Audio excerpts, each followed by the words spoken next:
नमस्कार, आप देख रहे हैं खबर दोपहर और मैं हूं आपके साथ विभा उपाध्याय। छपरा में 10 लोगों की संदिग्ध मौत मामले पर विधानसभा में जमकर बवाल हुआ।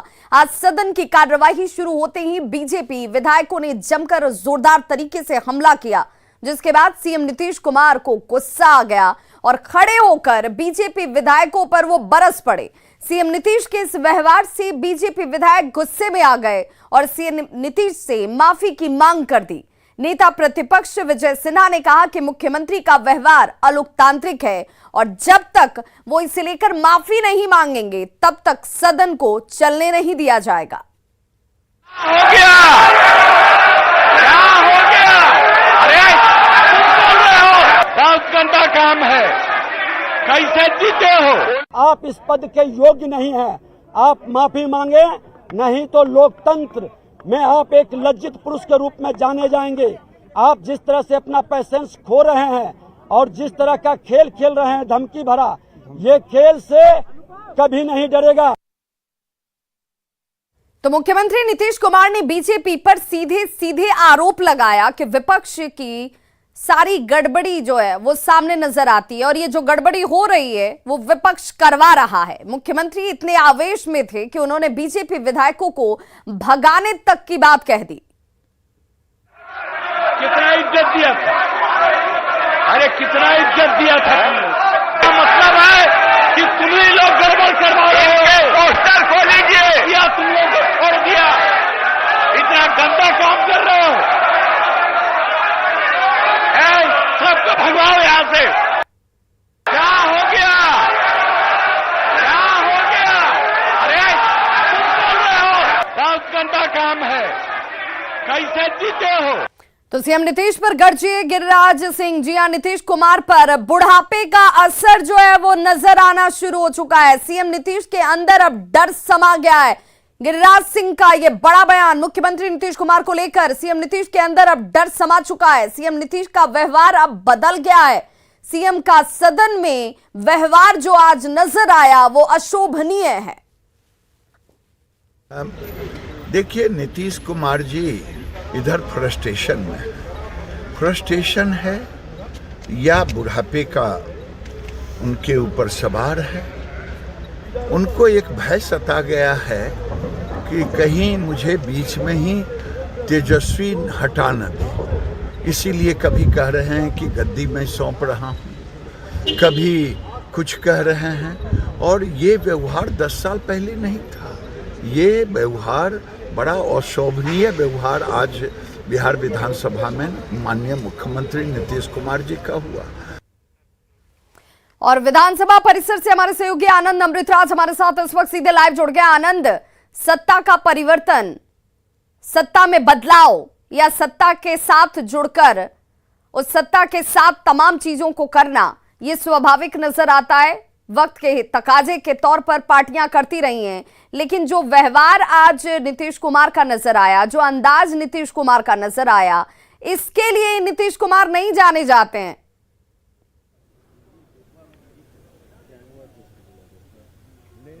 बिल्कुल देखिए विभा, नीतीश कुमार का जो आज दिखा नाराजगी का जो भाव दिखा विधानसभा के अंदर, हम लोग के लिए भी हैरानी वाली बात थी और बीजेपी के विधायक भी यही हैरानी जता रहे हैं। हमारे साथ 2 खास मेहमान भी हैं, बीजेपी के आलोक रंजन झा और चेतन आनंद है आरजेडी के विधायक।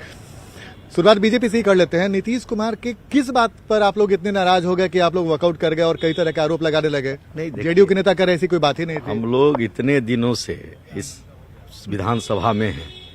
आज जिस प्रकार से माननीय मुख्यमंत्री जी ने विधानसभा में स्वयं खड़ा होकर के, आप देखिए, विपक्ष जो है सो सरकार की कमियों को उठाने के लिए ही है।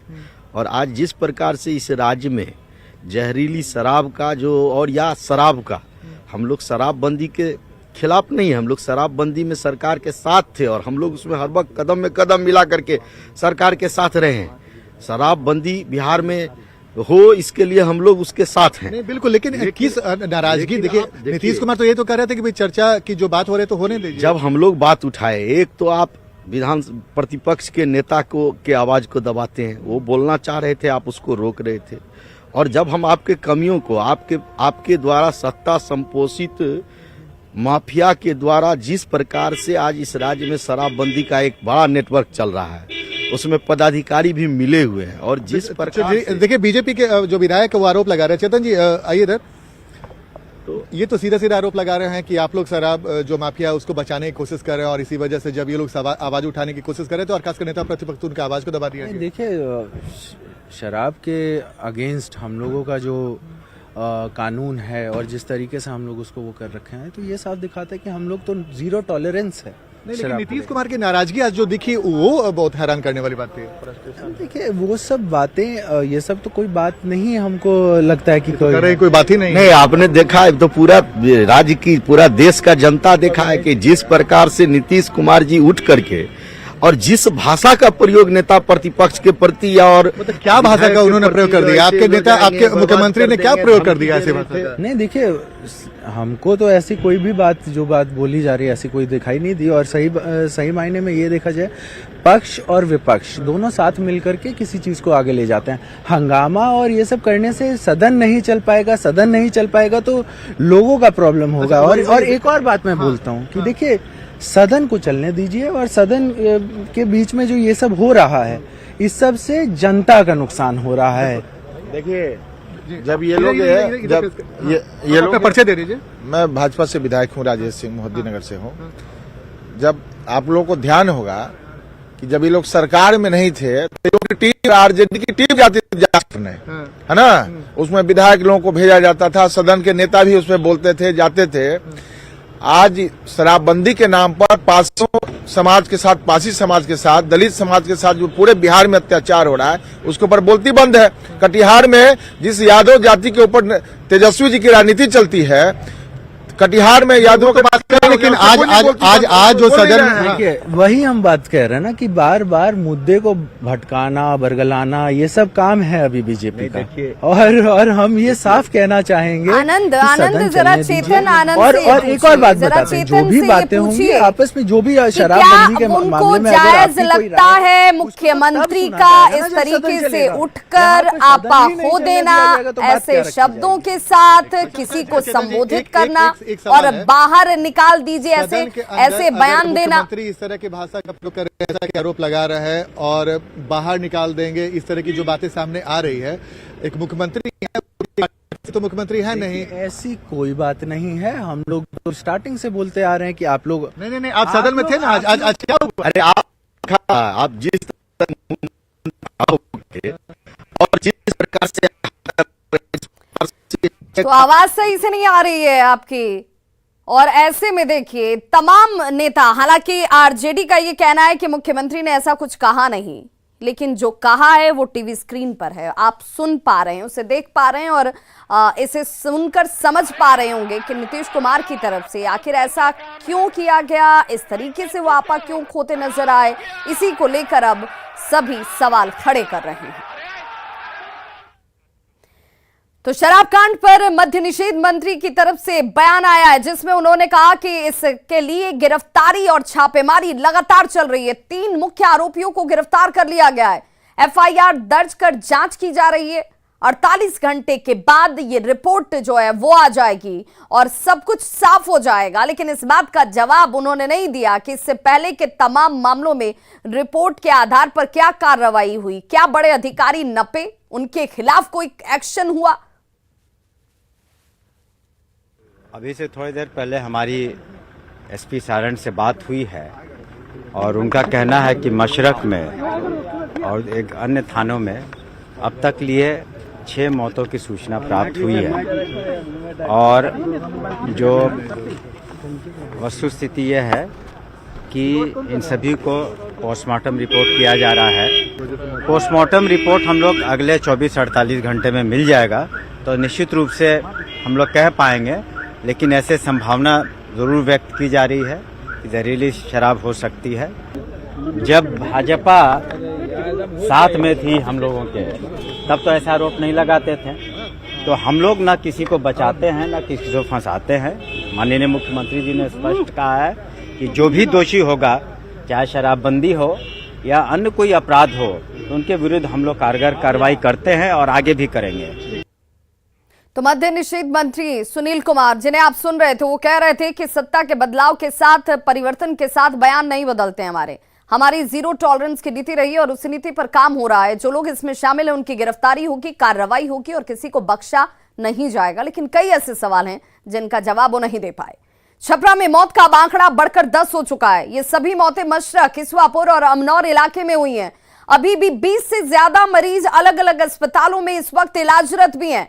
15 मरीजों का छपरा सदर अस्पताल में इलाज चल रहा है, जबकि 4 मरीजों को पटना रेफर किया गया है। रोते बिलखते परिजन आपको नजर आ रहे होंगे और अब तक 10 मौतें हो चुकी हैं। लेकिन आधिकारिक बयान की बात की जाए तो जितेंद्र सिंह गंगवार का कहना है कि सिर्फ 6 लोगों की मौत हुई है। पेशेंट अनकॉन्शियस था तो कुछ सस्पिशियस लगा कि कुछ पिया हुआ है। उसी के आधार पर हम लोग ट्रीट किए। उसका बीपी बढ़ा हुआ था तो लेसिक्स वगैरह लगा, कुछ राइल स्ट्रिप लगा के लवाज उवाज करने की कोशिश किए। परिजन कुछ कंफर्म कुछ बता नहीं रहा था, भेग टाइप बता रहा था। बाकी क्या कर रहे हैं आप लोग? बाकी तो हम प्रयास किए उसको बचाने का, नहीं बच पाए। दारू पी के पिए परसों हुआ, दारू पिए ले रहा है। क्या नाम रहे? विचेंद्र राय। हमने कहा नहीं से तो वहाँ के कहनी कि हमारा तबीयत सही नहीं खेला तो गांव के डॉक्टर से दिखावल गया। ओकरा बाद का बोल कि यहाँ के ठीक हो गए नहीं। ओकरा बाद 12 बजे के बाद यहाँ के देह पाला हो गया तो बराबर फोन ऑन कर गया डॉक्टर के पास, यहाँ हॉस्पिटल में भर्ती। तो दानापुर के फुलवारी शरीफ में हुए मंटू शर्मा हत्याकांड से जुड़ी हुई बड़ी खबर सामने आ रही है। पूरी वारदात का सीसीटीवी फुटेज सामने आ चुका है, जिसमें 8 की संख्या में पहुंचे अपराधियों को हाथ में हथियार लिए हुए घर से बाहर निकलते हुए साफ साफ देखा जा सकता है। वो सीसीटीवी फुटेज भी हम आपको दिखाने जा रहे हैं। अपने टीवी स्क्रीन पर आप उस सीसीटीवी फुटेज को देख सकते हैं। और ये देखिए, ये वो तस्वीर है घर में मंटू शर्मा की हत्या करने और उसके पिता और भाई को गोली मारने के बाद एक एक कर 8 अपराधी घर से बाहर भागते हुए नजर आ रहे हैं, जिनके हाथ में आपको हथियार नजर आ रहा होगा। सभी की शक्ल साफ साफ कैमरे में दिख रही है। फुटेज में मंटू शर्मा का भाई छोटे शर्मा भी अपराधियों के पीछे लाइसेंसी हथियार के साथ अपनी सुरक्षा करते हुए भागता नजर आता है। यह तस्वीर देख लीजिए इस वक्त आपके टीवी स्क्रीन पर। मंटू का भाई छोटे शर्मा और उसके पिता अस्पताल में जिंदगी और मौत से इस वक्त भी जूझ रहे हैं।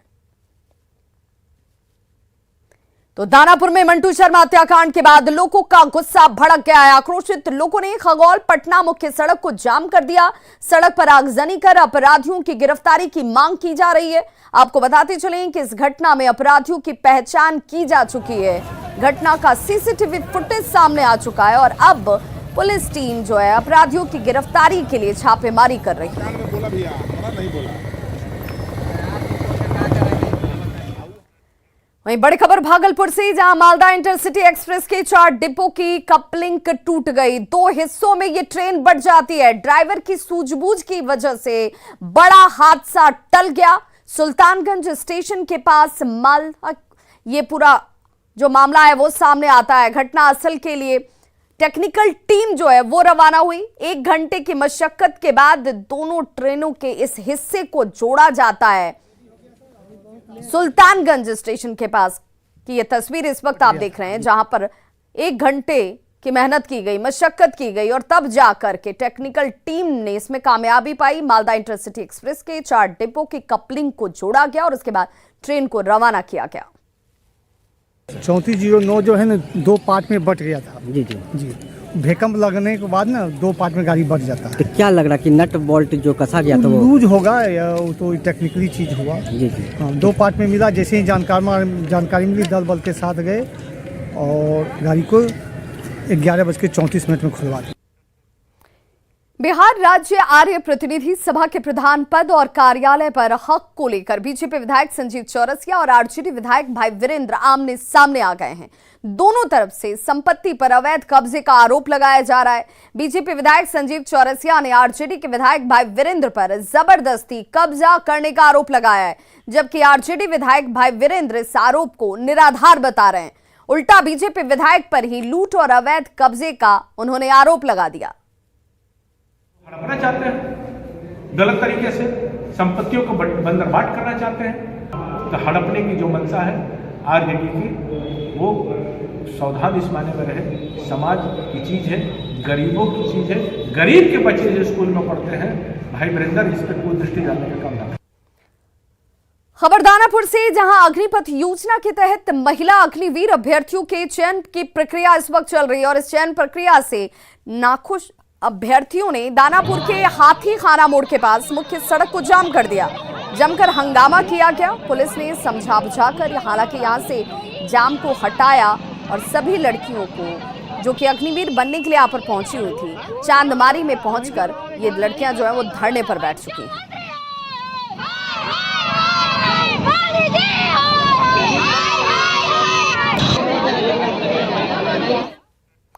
बेतिया में दो युवकों का पिस्टल के साथ एक वीडियो सोशल मीडिया पर तेजी से वायरल हो रहा है। वायरल वीडियो में देखा जा सकता है कि दो युवक पिस्टल लेकर कैसे रील्स बना रहे हैं। हालांकि पिस्टल के साथ बनाए गए रील्स अब सोशल मीडिया और व्हाट्सएप ग्रुप में वायरल हो रहे हैं।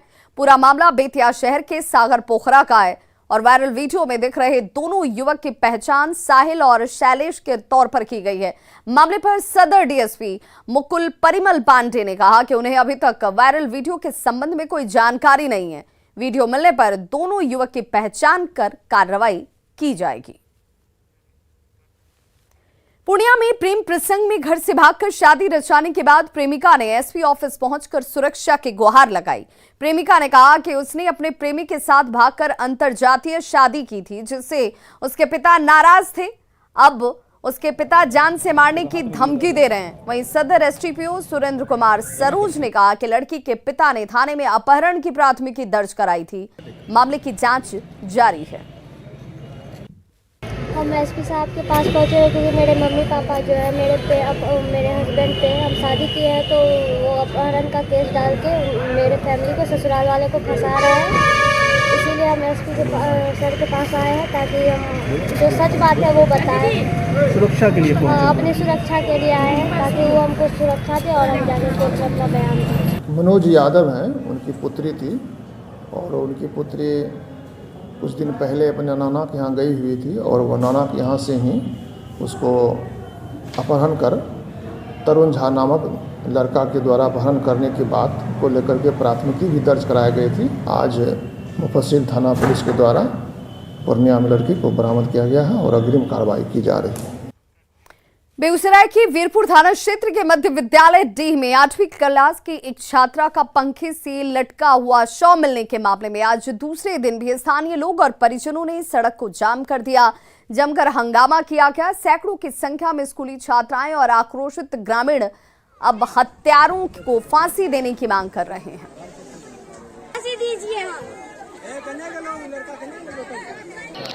मांगे हैं करीना को उचित न्याय मिले, ठीक, एक नंबर।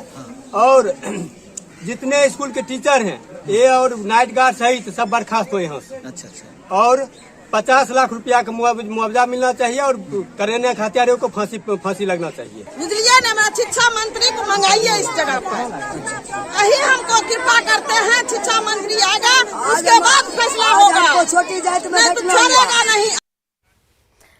पटना के आयुर्वेदिक कॉलेज में व्यवस्था की कमियों की वजह से यूजी से लेकर पीजी में दाखिले पर रोक लग चुकी है और सिस्टम पर सवाल उठने लगे हैं।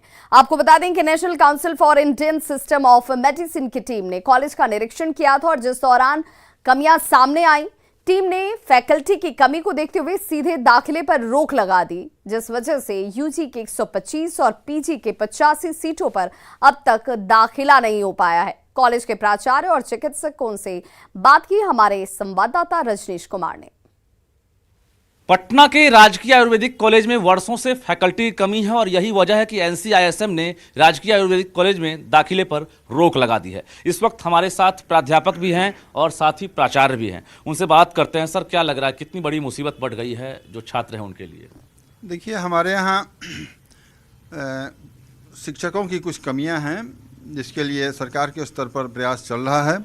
बहुत जल्दी ही नियुक्ति होने वाली है और तत्काल national commission for Indian system of medicine नई दिल्ली के द्वारा नामांकन पर रोक लगा दिया गया है। चलिए, उम्मीद जता रहे हैं। आप एचओडी हैं पीडीआर डिपार्टमेंट में, ये बताइए कि जो नए सत्र में छात्रों का जो दाखिला होना है, अब कितनी देरी हो सकती है? अभी तो जैसा कि हमें पता चला है प्राचार्य महोदय से कि NCISM में सारा जो है जो कंप्लाइंस है दिया गया है और उधर से आश्वासन मिला है कि आप लोग का ये नामांकन पर जो रोक लगा है उसको हटा लिया जाएगा। लेकिन जब तक हटाया नहीं जाता है तब तक हम उसको जो है सही नहीं कह सकते हैं। कि इससे पहले आप लोगों ने जो खाली पद है उसको लेकर सरकार से डिमांड किया था कि नहीं, क्या जवाब मिला? जी, हम लोगों ने समय समय पर अपने कमियों के बारे में सरकार से अवगत कराया। प्राचार्य महोदय हमारे प्रयत्नशील रहते हैं कि बच्चों को किसी भी प्रकार की पठन पाठन में कोई कमी ना हो।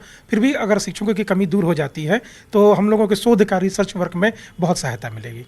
नहीं तो ये लोग लगातार सरकार से डिमांड कर रहे थे जो सैंक्शन पोस्ट है उसके एवज में जो है यहाँ पर भर्ती किया जाए, लेकिन वर्षों से जो भर्ती प्रक्रिया है वो पेंडिंग है। नतीजा ये हुआ है कि NCISM ने अब दाखिले पर रोक लगा दी है। ऐसे में जो छात्र हैं उनका भविष्य कहीं न कहीं अब दांव पर है। कैमरामैन मनीष जुनेजा के साथ रजनीश कुमार, न्यूज़ 18 पटना। तो इस बुलेटिन में बस इतना ही, लेकिन चलते चलते नजर डाल लेते हैं अब तक के हेडलाइंस पर। Headlines presented by elegant steel, India's number 1 QST बार, भरोसा दिखता नहीं टिकता है। छपरा में संदिग्ध अवस्था में 10 लोगों की मौत, जहरीली शराब से मौत की जताई जा रही आशंका। 20 से ज्यादा मरीज अलग अलग अस्पतालों में भर्ती। बिहार विधानसभा में छपरा मौत मामले की गूंज, विपक्ष ने सरकार के खिलाफ की नारेबाजी। सीएम नीतीश को आया गुस्सा। क्या हो गया?